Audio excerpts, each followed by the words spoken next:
So we're watching everything that's happening with Diddy, and it's not looking like he's going to walk out of there today.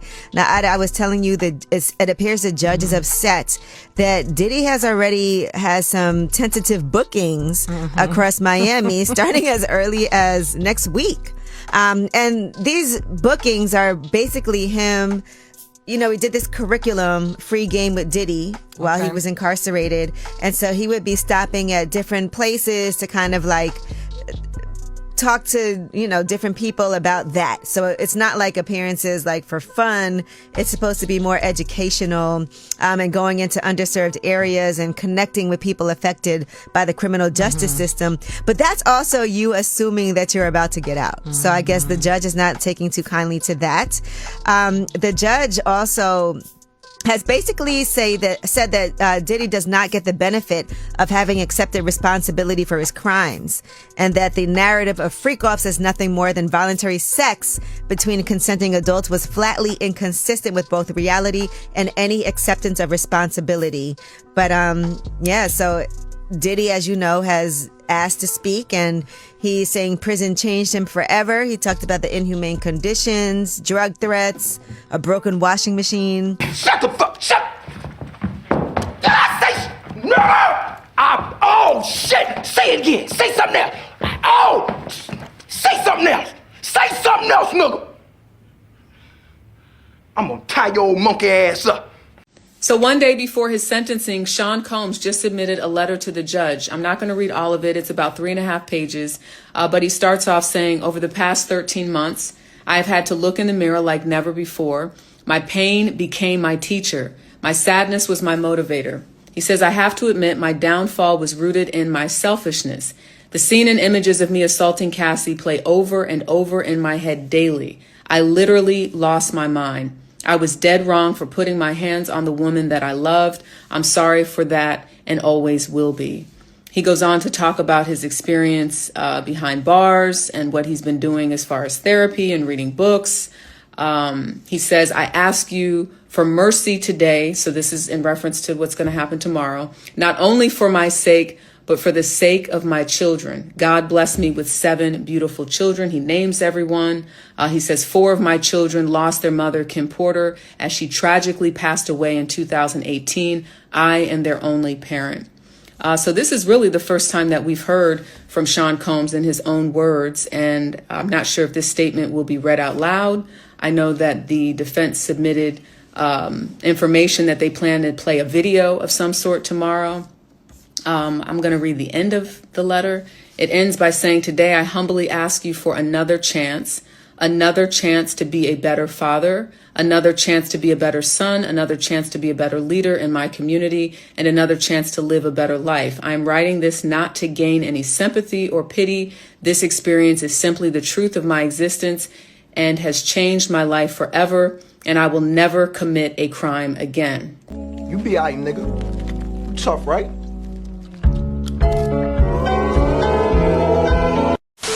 Yeah, I appreciate y'all. Thank you. And I just want to say how much I appreciate Puff Daddy for doing the kinds of work that he's doing, because he doesn't have to do this. But this is part of what is important about giving back. Since we applaud you, and I want to apologize for not sweating, but I do this so much. I'm so cool. I just want y'all to see everybody I'm interviewing is sweating. I'm not even touching my brow. I'm so cool, and I want to apologize. I ain't trying to make you look bad or nothing like that, but I'm just so cool. We T-shirt. I tell you, if he was wearing one of those fancy designer clothes he's designing, he'd be sweating just like me. Hey, bro, come on now, dog. Come on, man. I'm trying to, but after I see you wrote that letter for that dick-slanging baby oil bandit, I don't know if I look like that shit, girl. No, I don't know. No, I don't give a fuck. If you claim he treated you better, but the shit you saw he was doing, I wouldn't dare want to be affiliated with a motherfucker like that no more. I wouldn't have nothing to say. My lips will be zipped. I don't give a fuck. But you see what money will do to people? You see?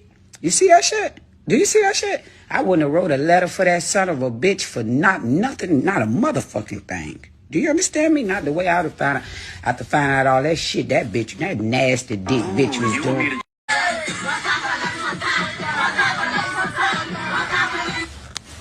Carisha, I'm trying to be your friend, girl. I'm trying to. But after that, see you wrote that letter for that dick slanging baby oil bandit. I don't know if I looking like that shit, girl. No, I don't know. No, I don't give a fuck. If you claim he treated you better, but the shit you saw he was doing, I wouldn't dare want to be affiliated with a motherfucker like that no more. I wouldn't have nothing to say. My lips will be zipped. I don't give a fuck. But you see what money will do to people? You see? You see that shit? Do you see that shit? Say another motherfucking word and this shit is over. And I ain't playing, nigga. Yeah, we are planning to appeal. I want to hear them, bro. We are planning to appeal. We think we have strong bases to appeal. The strongest basis is that the jury reached a verdict on coercion. It found there was not coercion, and I think the judge said coercion today as a basis for a sentence at least a dozen times. We think that that is unconstitutional. We think that a jury verdict should mean more than our jury's verdict seems to mean, and so we are planning to appeal. Absolutely. Files a cross appeal. What would happen in that regard if they filed a cross appeal and then Sean Diddy Combs get a higher sentence? He would not get a higher sentence, and they're not gonna cross appeal. We're gonna appeal. We think we're right, and they'll respond to the appeal, and it'll be decided by the Second Circuit as soon as. Tell us about the conversation you had with your client after the sentencing. Consensual. The judge clearly thought the sexual encounters weren't consensual. Because he's What did you biased. make of his remarks? He's biased. If anyone, I'm happy to go. So we think that's just absolutely inconsistent with the jury's verdict. I mean, the jury's verdict was resoundingly clear. There was no sex trafficking. There was no racketeering. Everything was consensual. Everything was adult, which is why he was convicted only of the prostitution offense. What we feel happened today was that the judge acted as a 13th juror, one that we did not choose, and that he second-guessed the jury's verdict. We don't give a fuck. Jesus. We don't give a fuck. Man, you doing it, man. You deserve it, Daddy. You putting in that work. Proud of you. I love you. Yeah. A lot of shit pissed me off. Like we got Diddy only doing 4 years. You know, Diddy's been a terrorist since the early 90s, you know. He's been running around New York City, you know, checking niggas for their songs, taking this, taking that, supposedly putting hits on this person and that person, you know, blowing up cars, you know, having niggas, you know, go to jail for him, you know, after he get done doing some crazy shit like shooting up nightclubs and stuff. We all know Diddy has been playing this game of a bad boy for a while now, right?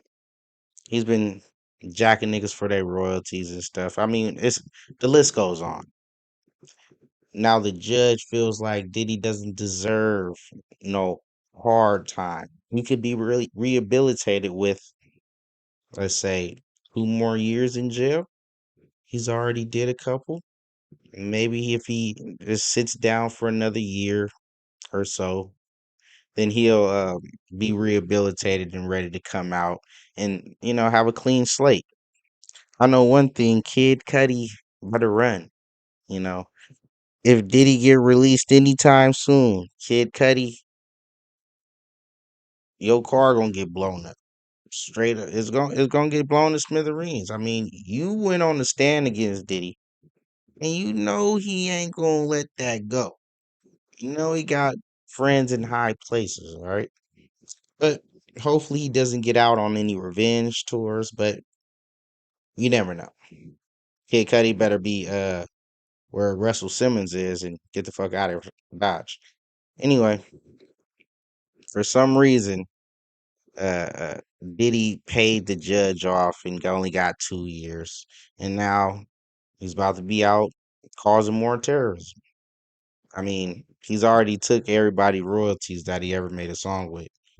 He supposedly put hits out on Tupac. That's why Keefy D still in jail, still right now to this day. He said that Diddy is the one that told him to do it. Diddy the one that paid the nigga off. And now Diddy only got 2 years for all the crazy shit that he's committed. I mean, we've already got enough evidence of him actually, you know, hosting these parties and bringing escorts through and blowing up cars and getting niggas shot up and shit. You know, this is what the justice system does when you got money. You know, you can easily get away with any little thing like this. This gets swept under the rug, right? We're not really worried about him manipulating people through music and all that because he's been doing that for years now. This is not the case. The case was his ass went against the liquor company. Man, he lost. He won, but he lost on the back end. And he has to pay for that. All right. He's gonna sit down. He's already done 2 years, so he's gotta do another two. And it was all from him suing the liquor company, feeling too big for his bridges. These people are not playing with you and they know that you have skeletons in your closet. They'll exploit it. It is what it is, man. Sounds acceptance and we ain't having it. Like, comment, subscribe.